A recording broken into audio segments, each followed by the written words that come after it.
3 weeks ago, my parents stood up at their 40th wedding anniversary dinner and announced a surprise family trip to Hawaii for 30 guests. Everyone smiled and congratulated them, so I stepped forward and asked what time our flight was leaving. My father looked at me, cleared his throat, and said I did not need to know because I was not going. He told the entire room that someone had to stay behind in Boston to babysit my sister's kids. Welcome back to Payback Stories. I'm Rachel, and if you enjoy stories about family drama, betrayal, and karma finally catching up, make sure to hit subscribe and drop a comment. Let's get into it. To give you context on how my family operates, you have to understand our setup in Boston. My parents, David and Susan Miller, live in a 4-bedroom colonial in a quiet suburb. My father retired 3 years ago from his job as a regional bank manager. My mother has never worked outside the house, but she runs several church committees and neighborhood groups. Then there is my younger sister, Jessica. She is 3 years younger than me and married to Brandon Hayes, a corporate attorney at a downtown firm. They have 2 young children, Ethan, who is 5, and Ava, who is 3. They drive a new luxury SUV that always gets parked right in the center of my parents' driveway whenever they come over. I drive a 10-year-old Honda Civic. Whenever I visited my parents, my mother made me park on the street. She told me that Brandon was bringing his SUV and that neighbors noticed what cars were parked in the driveway first. I never argued with her about it. I just parked down the street and walked up. That was my standard role in the family. I was the person who stayed out of the way until someone needed something done. I work as a part-time accountant, mostly handling tax prep for remote small business clients. My income is modest, but my hours are flexible. Because my schedule was flexible, my family assumed my time had no actual value. For years, helping out meant showing up to every family holiday hours early. On Thanksgiving, I arrived at 6 in the morning to handle the food prep, arrange the table setting, and polish the silver my mother insisted on using. Jessica usually showed up around noon with her family, sat down at the table, and ate. On Christmas, I wrapped every present my mother bought because she said her hands were stiff, though her stiffness never stopped her from playing cards with her friends 3 days a week. When my nephew and niece had birthday parties, I ran the games, cleaned up the trash, and kept the kids entertained. Last year, I spent 7 hours managing Ethan's birthday party while Jessica went to get a spa treatment. The one time I asked my mother if I could skip a family dinner because I had a tax filing deadline for a client, she told me that family came first and that everyone had to make sacrifices. I was the only person in the house making them. My family did not know that I had a completely separate life running in the background.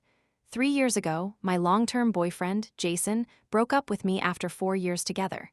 He told me that he liked me, but that I was just kind of there, like a piece of furniture in his apartment. After he moved out, I walked into a second-hand shop downtown and bought a used Canon DSLR camera for $180. I did not tell anyone in my family about it. I started taking photos around the city during my free time.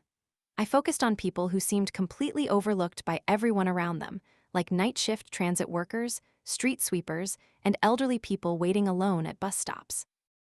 I called the photo series Invisible People. I created an anonymous social media account to post them. I never posted my name or my face. Over 3 years, the account built up about 12,000 followers who liked the straightforward, unedited style of the portraits. I kept the camera wrapped in an old cloth on the top shelf of my closet. There was only one person in my family I actually stayed in touch with on a personal level. That was my mother's sister, Aunt Mary. My mother always called Aunt Mary the black sheep of the family because Mary never got a corporate job or settled down in Boston. 20 years ago, Mary moved to Carmel, California, and opened a small coffee shop with a pottery studio attached called the Mudlark. My mother regularly told people that Mary had wasted her potential. I called Aunt Mary every Sunday evening. My mother did not know we talked. A few months ago, I finally sent Mary a link to my photo account. She looked through the photos and told me I had genuine talent. She was the first person in my family who ever complimented anything I did on my own. A month before my parents' anniversary party, Aunt Mary sent my portfolio link to a gallery owner she knew in Monterey named Thomas Vance.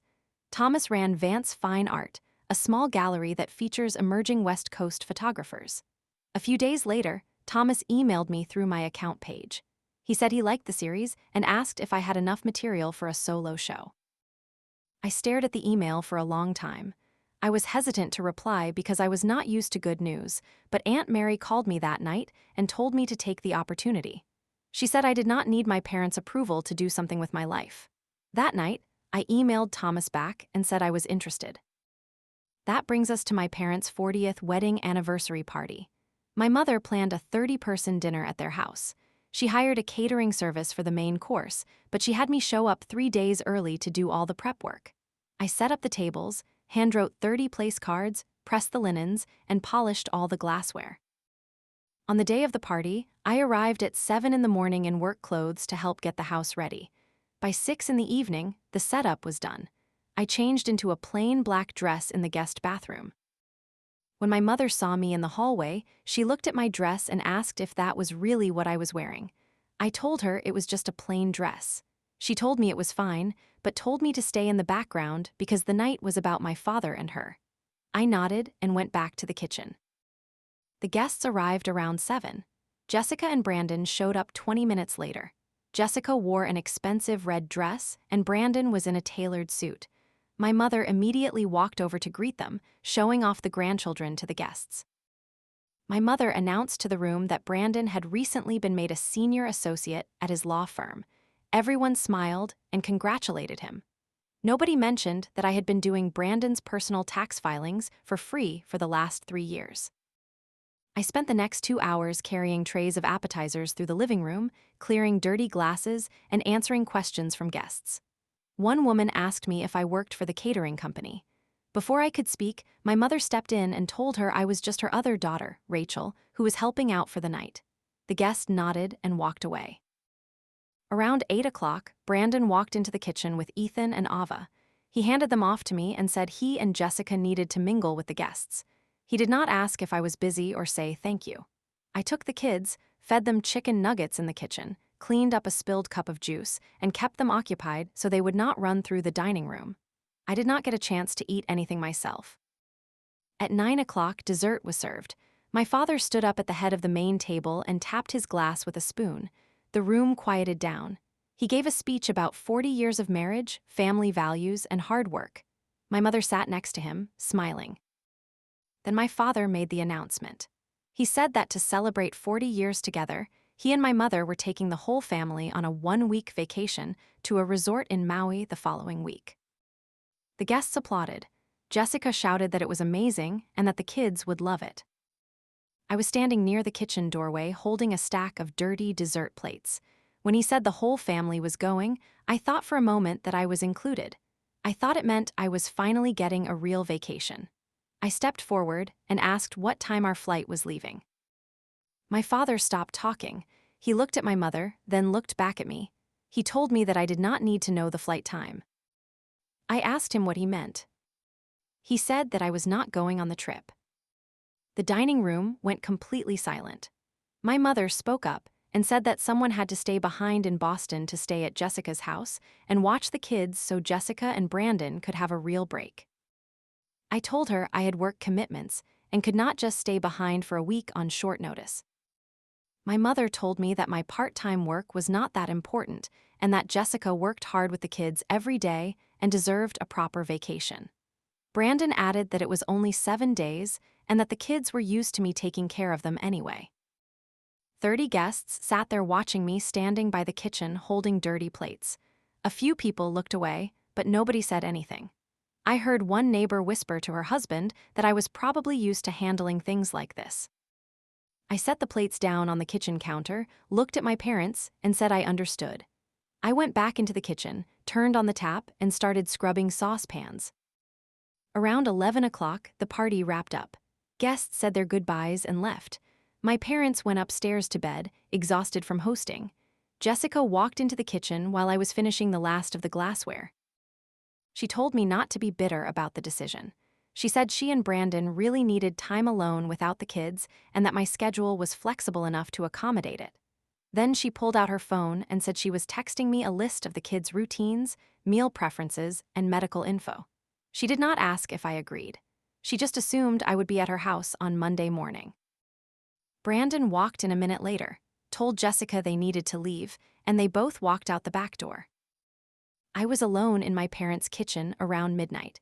I realized I needed to email a tax file to one of my regular business clients before the next morning. My laptop was at my apartment, but my mother's laptop was sitting open on the kitchen counter. I used her computer to log into my webmail. When I opened the browser, my mother's email inbox was still open on the screen. Right at the top of her inbox was an email chain with the subject line regarding Hawaii arrangements. I know I should have closed it, but my name was visible in the preview text. I clicked the thread. The email chain was between my mother and Jessica, dated 5 days before the party. My mother had written to Jessica saying that they should leave me behind to stay at Jessica's house with the kids. My mother wrote that I did not have anything important going on anyway, that it was like having free help, and that I should be grateful to have a clear task for the family. Jessica had replied saying she agreed, and that it would make me feel useful for once, adding that while it was a bit sad, it worked out best for everyone else. I sat in my mother's kitchen and read those messages twice. Then I took photos of the screen with my phone, emailed the images to my own account, deleted the sent message, and cleared the browser history. I drove back to my apartment at 1 in the morning. I sat on my couch in the dark for a while, looking at the email Thomas Vance had sent me about the gallery show. At 2 in the morning, I called Aunt Mary in California. I told her what happened at the party and read her the text from my mother's email. Mary listened quietly. When I finished, she told me that she had a spare room above her shop in Carmel. She said she needed help working the counter during the morning shifts anyway, and that the gallery in Monterey was only 20 minutes down the road. She told me I could pack my things and move out there if I wanted to stop letting my family treat me like staff. I hung up the phone. At 6 in the morning, I started packing. I loaded 3 suitcases, my computer, my camera gear, and a few boxes of clothes into the trunk of my Honda Civic. I left my apartment key on the kitchen counter, sent a message to my landlord terminating my month-to-month lease, and paid out the final month. 2 days before my family was set to leave for Maui, I drove over to my parents' house one last time to drop off a spare key to their shed that I still had. My mother was in the living room organizing luggage. Jessica was on the sofa looking at resort menus on her tablet. My father was sitting in his chair reading the news. I walked into the doorway and told them I was not going to be available to watch Ethan and Ava while they were in Hawaii. My mother stopped folding clothes and asked me what I was talking about. I told her I had accepted a long-term work opportunity in California and that I was moving the next day. My father put down his paper and asked what kind of work I was doing in California. I told him it was a professional project I had been setting up for a while. Jessica stood up and told me I could not just leave. She said she was relying on me to watch her kids and that everything was already planned around me being there. I told her that she had planned around me without asking me first, and that I was not canceling my life to accommodate her vacation. My mother stood up and told me I was being completely selfish. She said Jessica needed help with the kids and that family was supposed to come first. I looked at my mother and asked her why family only came first when they needed me to do work for them, but not when it came to inviting me on a family vacation. She did not answer. My father told me that if I walked out the door and moved across the country, I should not expect them to welcome me back when things fell apart. I told him I understood, walked out to my car, and drove away. Over the next 24 hours, my phone rang constantly. My mother left 4 voicemails saying I was ruining the family dynamic and that my father was upset. Jessica sent several texts calling me irresponsible and asking how I could leave my own nephew and niece behind.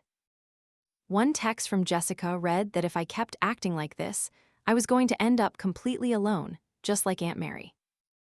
I looked at that text, saved it, and turned off my phone. Aunt Mary owned her own business, lived in a quiet coastal town, and ran her life on her own terms. Ending up like her did not sound like a punishment. I spent 5 days driving across the country from Boston to California. I took my time, stopping at small motels along the highway and taking photos at state parks along the way. It was the first time in 10 years I was not managing someone else's schedule. On the 5th evening, I arrived in Carmel and pulled into the gravel lot behind Aunt Mary's shop, the Mudlark. Mary was waiting on the back porch. She helped me bring my bags up to the small apartment above the studio. The room had a desk, a bed, and a window facing toward the coast. The next morning, I started working the morning shift at the shop. I opened the counter at 6, brewed coffee, served pastries to locals, and helped run the register until noon. After noon, my time was completely my own. At 2 o'clock on my second day in town, I drove to Vance Fine Art in Monterey to meet Thomas Vance in person. Thomas was a tall man in his 50s who ran the gallery with a small staff. He took me through the main exhibition room, which had high ceilings and white walls.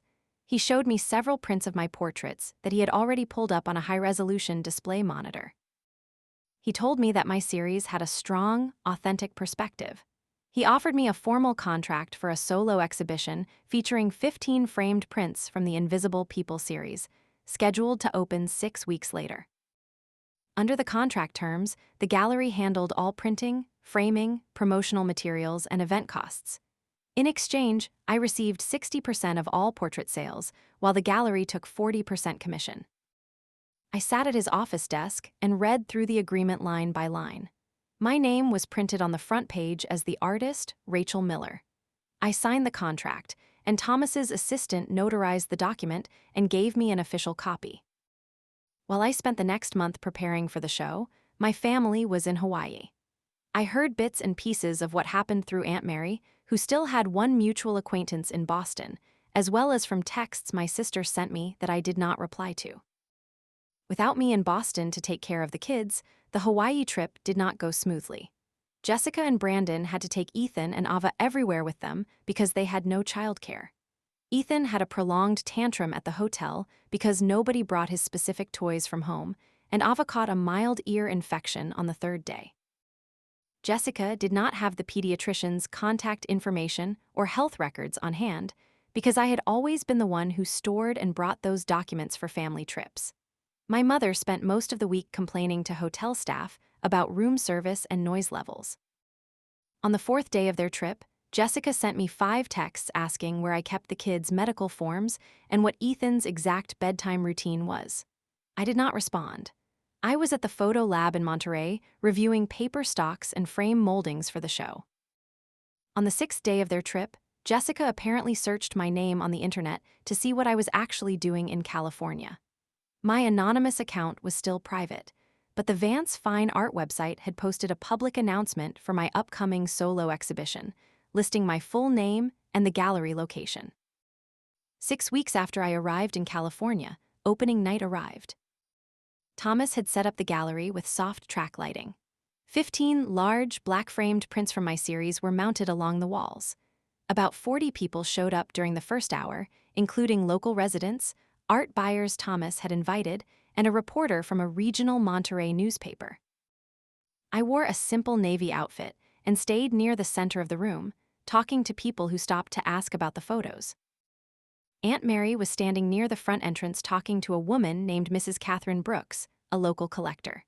Mrs. Brooks looked at the lead photo in my series, a portrait of an elderly woman sitting alone at a bus stop, and told Thomas she wanted to purchase it.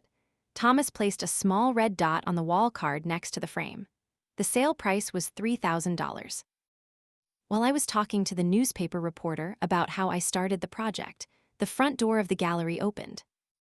Jessica and Brandon walked in. They were both tan from their Hawaii trip and looked entirely out of place in summer leisure clothes. Brandon had his phone in his hand, and Jessica was looking around the room with an annoyed expression. When Jessica spotted me, she walked straight across the gallery floor toward me.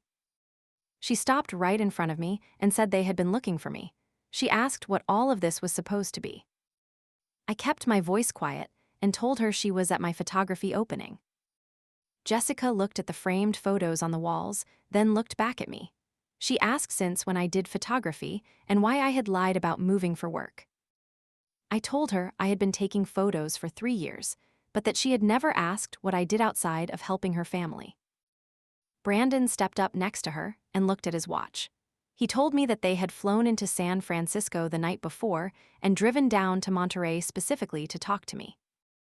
Jessica leaned in closer and said that she had news. She told me she was pregnant with her 3rd child. Then she told me that Brandon's hours at the law firm were increasing, that our mother was not good with toddlers, and that I needed to come back to Boston to help her with the house and the kids. She did not congratulate me on the show. She did not ask about the photos. She just told me she needed me back in Boston. I told her that I lived in California now, and that I was in the middle of an exhibition opening. Jessica waved her hand toward the walls and said that while the photos were nice, it was clearly just a hobby, and that real family obligations came before side projects. Aunt Mary walked over and stood next to me. She looked at Jessica and told her that I was not moving back to Boston. Brandon looked at Mary and told her to stay out of it, saying this was a private family matter. Aunt Mary looked at Brandon and asked if he meant the same family that left me behind to babysit, and referred to me as free help in private emails. A few guests nearby turned around to look. Mrs. Brooks, who was still standing near the lead portrait holding her drink, stopped talking and listened. Jessica's face went stiff. She asked Mary what she was talking about. I pulled my phone out of my pocket, unlocked the screen, and opened the photos of the email chain I had saved 6 weeks earlier. I looked at Jessica and read the exact text my mother had sent her before the anniversary party, where my mother wrote that I had nothing important going on, that leaving me behind was like having free help, and that I should be grateful for the job. Then I read Jessica's reply aloud, where she wrote that it would make me feel useful for once. Jessica stopped talking, her face turned red. Brandon stepped forward and told me to put the phone away, saying I was making an unnecessary scene over a casual family email. Mrs. Catherine Brooks stepped over from the wall print. She looked at Brandon and told him that she had just paid $3,000 for my work, and that calling a professional artist's career a hobby was absurd. Brandon started to reply to Mrs. Brooks, but my parents walked through the front door of the gallery. My mother was wearing a long jacket, and my father was right behind her. They had clearly been waiting in the car outside while Jessica and Brandon came in first. My mother walked straight over to our group. She looked at me and said in a loud voice that I had humiliated the family by running away right before their trip, and that I was being selfish by staying in California while Jessica was pregnant. I looked at my mother and told her that Jessica was married to a senior law associate and had plenty of resources to hire a local nanny in Boston if she needed help with her children. My mother told me that family members do not charge each other for help, and that I was expected to be supportive.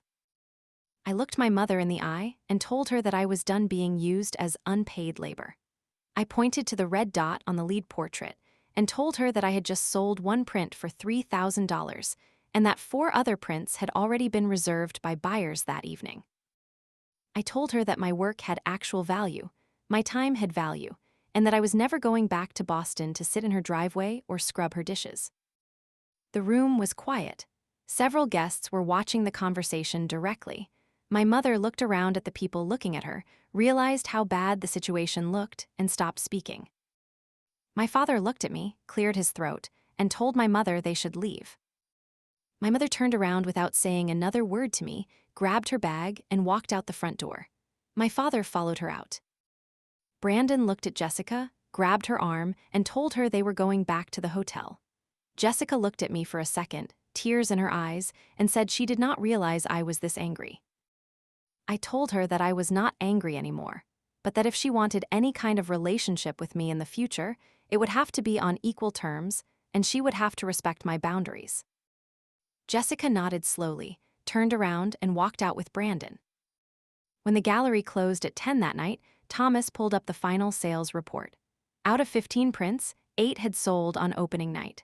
The total gross sales came to $14,000. My 60% share was $8,400. Thomas handed me the printed sales summary sheet. He also told me that Mrs. Brooks wanted to hire me for a private photo commission at her coastal property in Big Sur later that autumn.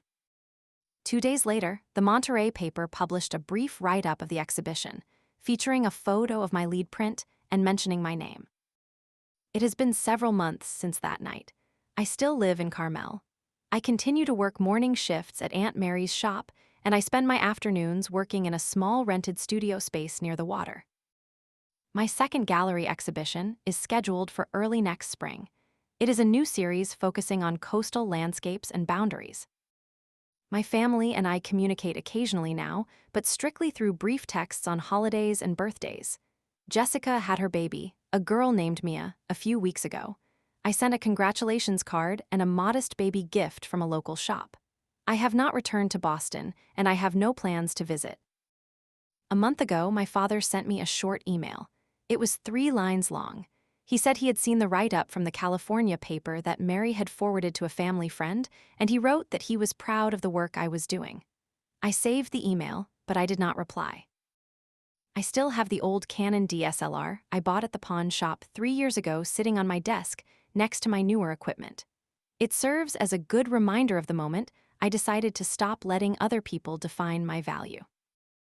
If you enjoyed this story, subscribe to Payback Stories for a new family drama story every day, and I'll see you in the next one.